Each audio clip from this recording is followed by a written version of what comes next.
সরকারের প্রধান এই প্রশ্ন আসছে, টাকার ভাগ বাটোয়ারার ব্যাপার চলে আসছে। এই জায়গায় রাজশাহী কেন্দ্রিক লুটপাট গুলো হয়েছে, এই জায়গায় দুর্নীতির বিরুদ্ধে দর্শকদেরকে চিহ্নিত করেছেন কিনা বা তাদের বিষয়ে কোনো রকম আপনাদের পদক্ষেপ নেওয়া নিয়ে আছে? অনেক পুলিশ প্রশাসনের লোক। তাহলে সেক্ষেত্রে আইনি প্রক্রিয়াতে গেলে তো পুলিশের এগেনস্টে যেতে হবে। দিন চর্চা করি, কোরআন শোনার চর্চা করি।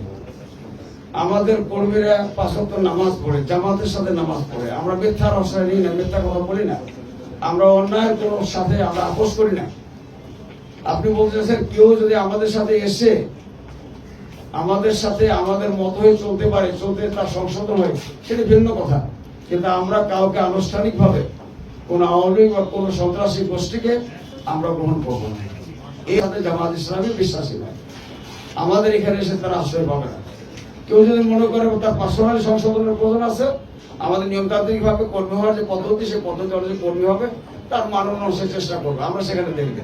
কিন্তু রাজনৈতিক আশ্রয়ের সুযোগ দিয়ে আমাদের মাঝে ঢুকে যাবে আর আমরা তাদেরকে আশ্রয় দিই, এরকম কোনো ঘটনা আমাদের মাঝে হবে না ইনশাআল্লাহ। সেই সুযোগ চেষ্টা করবো এবং যারা প্রকৃত অপরাধী সবার সামনে ওই সম্মুখে বক্তব্য দিয়েছেন। আওয়ামী লীগকে একটা অ্যাক্সেস দেওয়ার এটা পছন্দ করেন?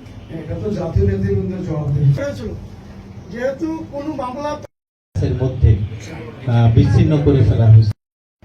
অন্যদের এগেইনস্টে যে সমস্ত মামলাগুলো হয়েছে, দীর্ঘ সময় ধরে কারাবরণ করেছেন অনেক নেতা। সেই স্বাধীন বাংলাদেশ গড়ার জন্য দীর্ঘ 16 বছরে চরম জুলুম এবং নির্যাতনের অসংখ্য ভাইকে আহত করা হয়েছে। দিনের পর দিন বছর আয়নাঘর নামক বন্দিশালায় এখনো পর্যন্ত আমান আল আজমি এবং ব্যারিস্টার আরমান দুজনকে আমরা ফেরত পেয়েছি। তারা বিচারিক কায়দায় হত্যা করেছে। পরে একেএম ইউসুফ, মাওলানা আব্দুস সোবাহান, মাওলানা দেলোয়ার, আমরা বাড়িতে ঘুমাতে পারি শান্তিতে। অসংখ্য আমাদেরকে নিষ্পেষণ করা হয়েছে, নির্যাতন, জুলুম নির্যাতনের শিকার ছিলাম। আমরা কাঁদতে পর্যন্ত পারি। ডিজিটাল আইনে মামলা দেওয়া হয়েছে, আইসিটি আইনে মামলা দেওয়া। আল্লাহ সহস্তে একটি ছোট্ট আন্দোলনকে বৃহৎ করেছিলেন। এরপরে আমাদের গোলাম